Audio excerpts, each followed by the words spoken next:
Hello everyone. Many of you have asked me in the comments section of my videos to do a video about what it was like working on cruise ships. And I'd love to do that. I've spent most of my life working on ships, but it's changed a lot over the last 30 years. The way it was when I started, when I was 22 years old, and the way it is now is very different. My first ship was the Royal Viking Sky. That company no longer exists, but I'm going to include a link to there's like a Facebook page or web page that shows some of those old ships. You can see what they look like. And at the time, back in the 1980s, early 1980s, Royal Viking was one of the most exclusive cruise lines in the world. Very well known. A lot of wealthy people sailed on those ships. They were beautiful ships. I think they held about maybe 1,500, 2,000 passengers. They weren't huge compared to the ships today, but they were beautiful ships. And it was a whole different world back then. I remember my first contract, they flew me from New Mexico, where I lived, down to Curacao. And I'd never been out of the United States, 22 years old. I didn't have any, fancy clothes, no suit or anything. I had a blue blazer, a pair of gray slacks, one pair of semi-dress shoes, one red tie, one white shirt, and that was it. And so I get to the ship, and I remember the taxi bringing me up to it, and I take a look at this ship, and it's just the most beautiful thing I think I'd ever seen. It was just this gorgeous big white ship, and it was so exciting. And my job was assistant stage manager. Back then on those ships they had 3 stage managers, a stage manager who was the boss, and 2 assistants who kind of split up all the other things. And we were in charge of anything having to do with entertainment on the entire ship. That included the theater, the secondary lounges where they would have shows, the movie theater, lectures, bridge, church, the radio station, the TV station, all those things. We ran the 3 of us all by ourselves. When I first got on the ship, I had been hired as the lowest position there, which was assistant stage manager / projectionist. And I kind of lied when they interviewed me in San Francisco. They said, "Have you ever run a movie projector?" I said, "Oh yeah, sure, I did that in high school," which I never ran a movie projector in my life, but I was desperate to get this job. I mean, desperate. So I get on the ship and get settled in my cabin. They put me in a guest cabin for the first couple of days.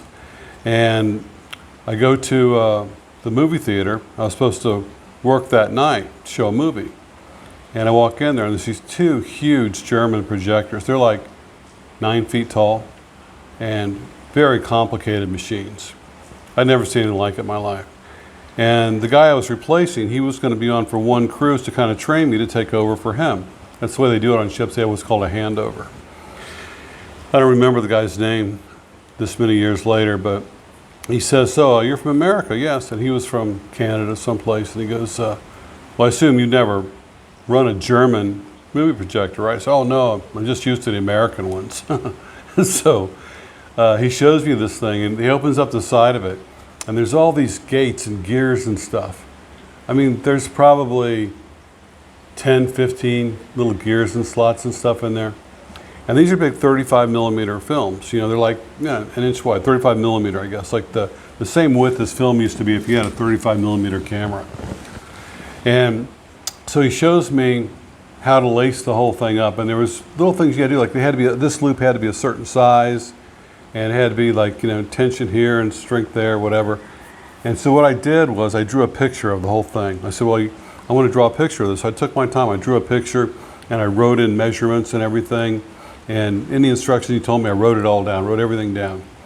And the way it would work is you would start the projector number 1, and there's like maybe 7 reels to a movie. And so the movie's playing, and you get towards the end of the reel, you can see when you're getting towards the end, and you'd watch through a little glass window, you could see the movie screen from the projection booth. And all of a sudden there'd be a little flash of dot. A little dot would clean up the right-hand corner of the screen, go, little dot. And then another dot. And at that time you push a button, and the other projector's next to you, see, it starts going. And then another dot comes, and you press that button, and this projector that's running stops, and that projector kicks on with the light and you basically shifted gears from this projector to that projector. And if you do it right, the audience doesn't even see it happen. It happens so quick. If you do it wrong, lots of bad things can happen. So anyway, I figured out how to do that. I actually got pretty good at it. It wasn't that difficult. Once you knew how to lace the film up correctly, it wasn't all that difficult. And then we also had a 16 millimeter projector. Some movies would come in 16 millimeter, but most of them would come 35. And the 16 millimeter films were 3 reels that were like that big around, huge big reels, 16 millimeter. And those were all shown the same way on 2 projectors. And it was a similar but more simpler technique, switching from one to the other. And on the 16, I remember we showed a movie one time called Room with a View. I don't know if you've ever seen it. And I'd never seen the film before, and it's brand new. We got it in. It's 3 reels. So I show reel number 1, and they're labeled, by the way. Every reel has, like on the canister, it has a reel, and also on the end of the film it says reel number 1, reel number 2, whatever. And most of the films we got were not direct from the studio. They came they were used films from, I guess, from theaters or whatever. Like they'd been around the block before they got to us. So anyway, this was a brand new film though. It hadn't been shown anywhere. So I show it, reel number 1, and get to the end of reel 1, put in reel number 2, show it, and reel number 2 ends, and all of a sudden it's the end of the movie, and people start applauding and they walk out. What the hell, I got a whole reel left, a whole reel, and people left. And at the end of the movie, one of the entertainers on board, a piano player, he'd seen the film before, and he came back and said, "Hey Mark, yeah, great movie." He said, "But whatever happened to the skinny dipping scene?" I said, "What?" He said, "Yeah, there's a skinny dipping scene in there where they all go swimming naked in the pond." I guess they cut that out because it wasn't appropriate or something. I said, "Yeah, I guess so." And that's the only thing he noticed that was gone in the whole movie. And what had happened, they sent it to me with the wrong labels on. I didn't make the mistake, but that's just the way it was with that film. But also in this job, one of my responsibilities was setting up lectures. We had really interesting lectures back then. And one of the most interesting of all was Buzz Aldrin, the astronaut, the second man to walk on the moon. And since I was the projectionist assistant stage manager, it was my responsibility to set up his lecture. And he's just a super nice guy, and so back then he had a slide projector. So he showed up like 40 minutes before his first lecture and had a big tray of slides. They're all organized and everything, so I just put them on the carousel. And he told me a little bit about what he was going to be doing. And we set up a microphone and a podium, tested the mic and all that, tested the lights and everything. And then we went back in the projection booth. So we have like 25 minutes to kill. And we're just sitting there and start chatting. He's just like the nicest, friendliest guy. He's just like your grandfather. He was, I guess, in his 50s then. This is like back in the early 80s. I don't know exactly. I was 22, 23. And back then I lived in California for a while, and I'd taken helicopter lessons. And I'm a terrible helicopter pilot. I'm left-handed. And if you know anything about helicopters, it's a right-handed machine. You're using both hands and both feet at the same time. And I took like 10 lessons down in San Diego along the beach there. And I almost crashed like 3 times because the instructor would say, he'd say, "We're going to do rotations while we're hovering." And he'd pick out, like, say, a palm tree or a phone pole, and he'd call out numbers. He'd go, times on the clock. Okay, 1 o'clock, 2 o'clock, 4 o'clock, 7 o'clock. And you have to spin the helicopter and point where he told you at the same time, keeping level. And of course, he's got dual controls. It's a Robson 22 Alpha. He had dual controls. And so he'd go 1 o'clock, 3 o'clock, 4 o'clock. I'd almost crash the helicopter almost every time because it's very sensitive. It's the cyclic control is like a T like this, and there's no feeling to it at all. You just kind of barely touch it to move the helicopter. Anyway, the reason I'm talking about helicopter is I brought that up because he said his son and he both flew helicopters. I knew he was a pilot and everything, but I didn't know he flew helicopters too. So he was happy to chat with me about helicopters for a while and tell me all about the ones that he flew. And of course, then later on, after the lecture, we went out, we had drinks, and we started hanging out for 2 weeks. We would, go to dinner, have a drink between the slow. I didn't have dinner with him every night. Like I think twice I had dinner with him. And we had drinks at night. And of course, everybody talks about the moon, what that was like. And basically nothing that he said was really that earth-shattering, nothing about aliens or anything. But he did say, as a pilot, he has seen himself, and most of his pilot friends have seen UFOs, which means just something in the sky that they can identify that flies very fast, and they've seen these before, and it's common knowledge among the military. And that was very interesting. And he's just a super nice guy.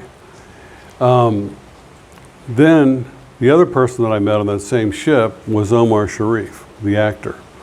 Omar Sharif was towards the end of his career, and he was on board as a bridge lecturer. He's apparently a very high-level bridge player. I never played bridge in my life, know nothing about it.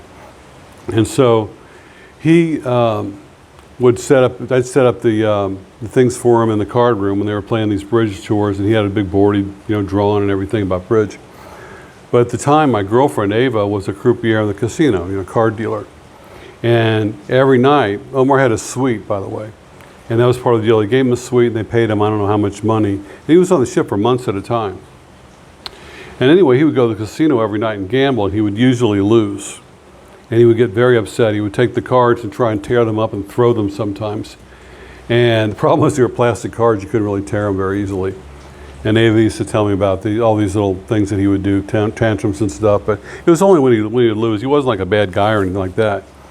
But anyway, he had his birthday when he was on the ship, and he invited Ava to his birthday party.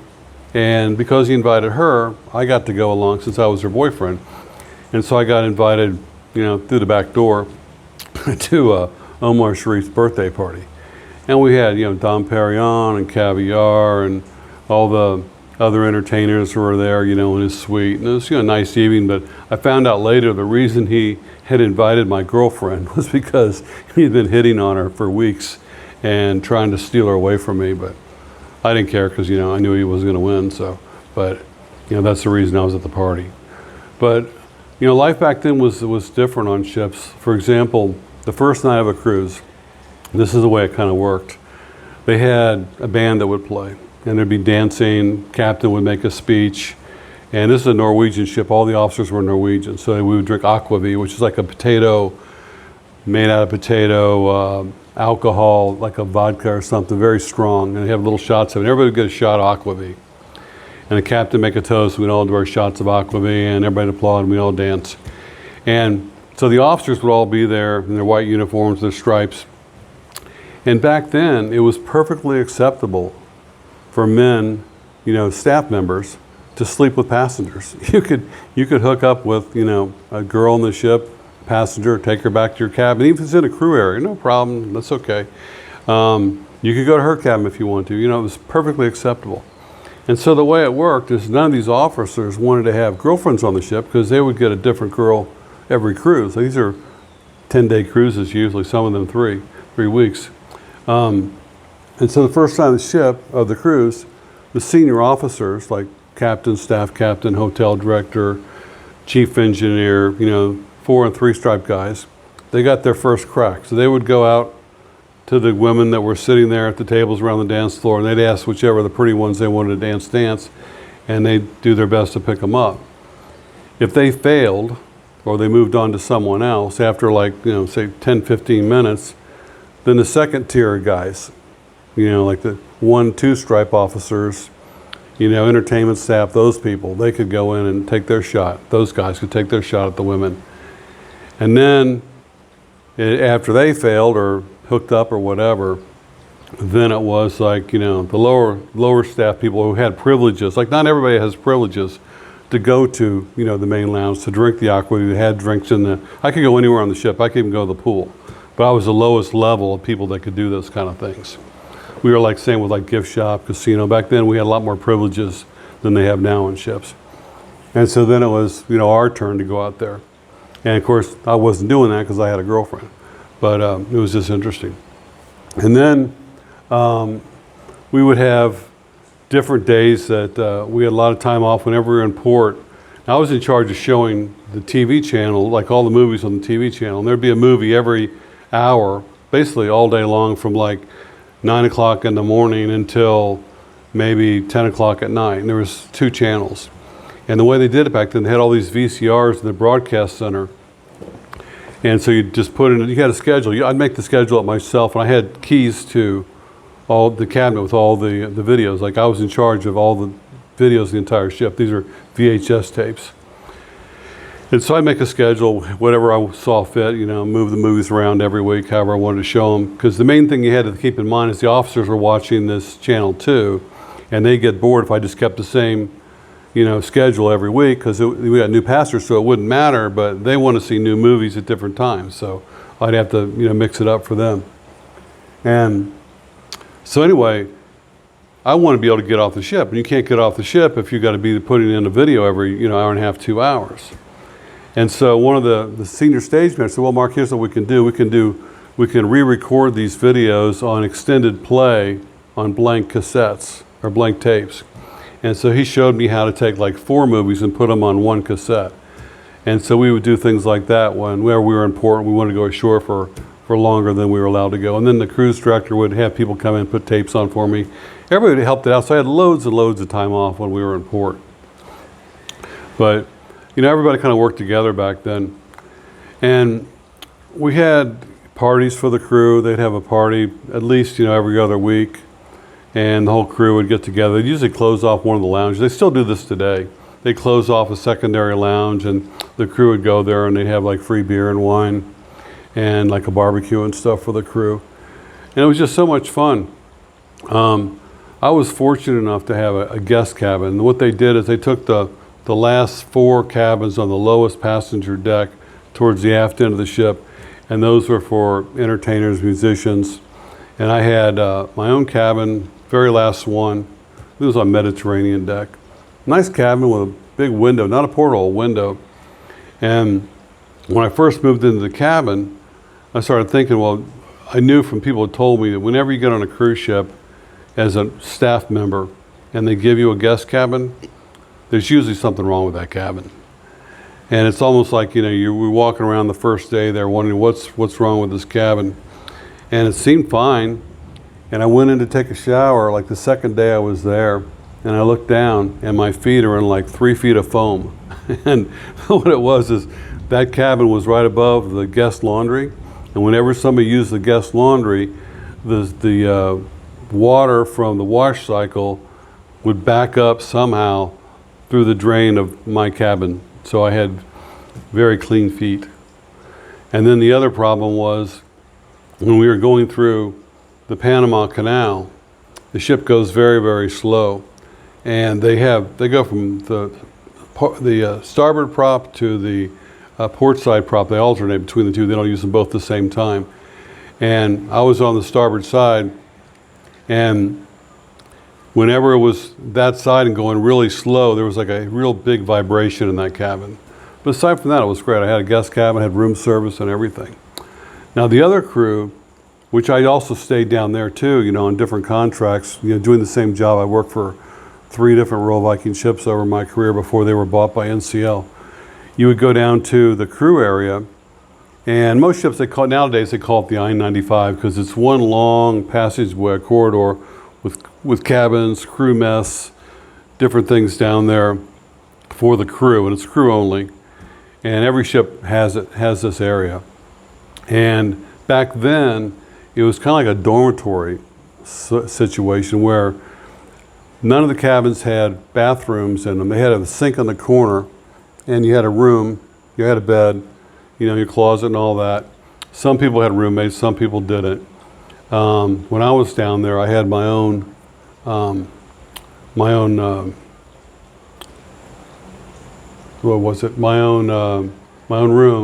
own porthole, but there wasn't a bathroom in there.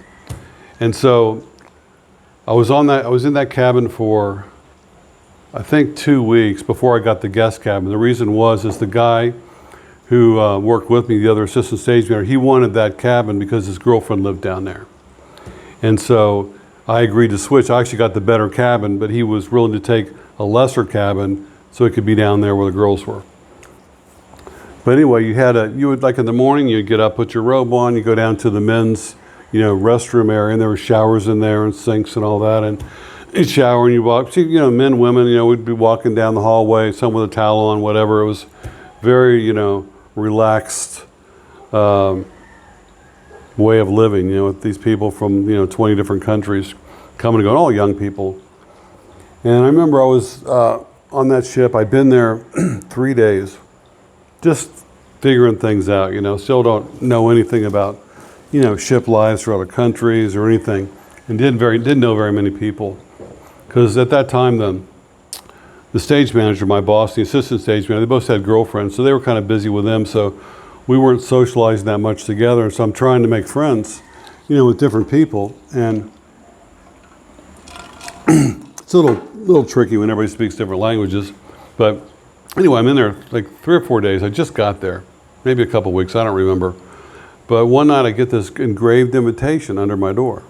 It's on a little card. I've still got it. And it says, you are kindly invited to a bedroom scene party with Bridget, like 4 girls, and cabin number, and it says bedroom attire required. Well, what does that mean? And at time, it was like 10 o'clock at night or something.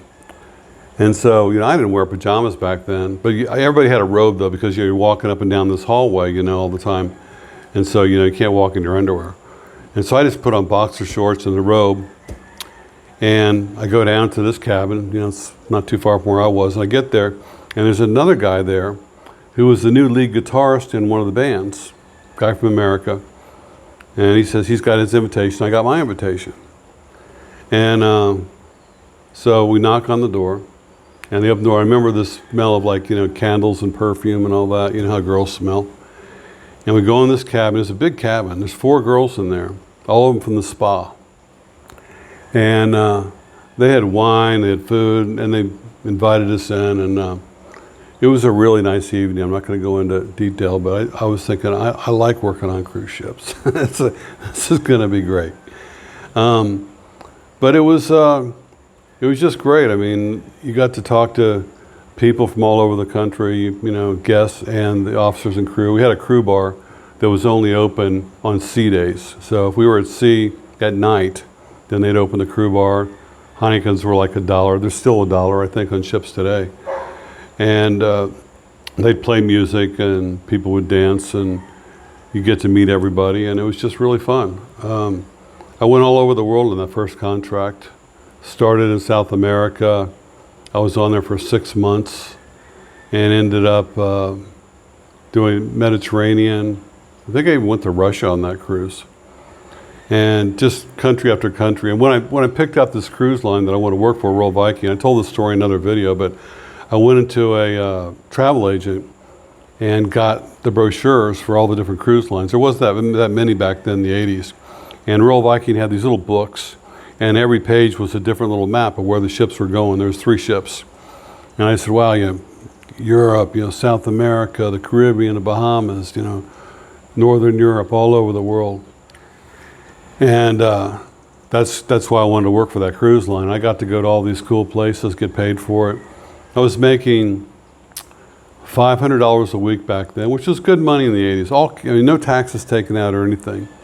You paid for your drinks if you were in a public lounge. So if I went to like a lounge and sat down and ordered a drink, like I was drinking, what was I drinking back then? Vodka tonics or something, I don't remember. But anyway, you'd order a drink, you got 50% off. So that was nice. And then at the end of the week, you'd go to the paymaster and they give you your pay minus whatever your bill was. So if you went to the restaurant and ordered some wine or something, or you went to the gift shop and bought something, you get like a charge account around the ship.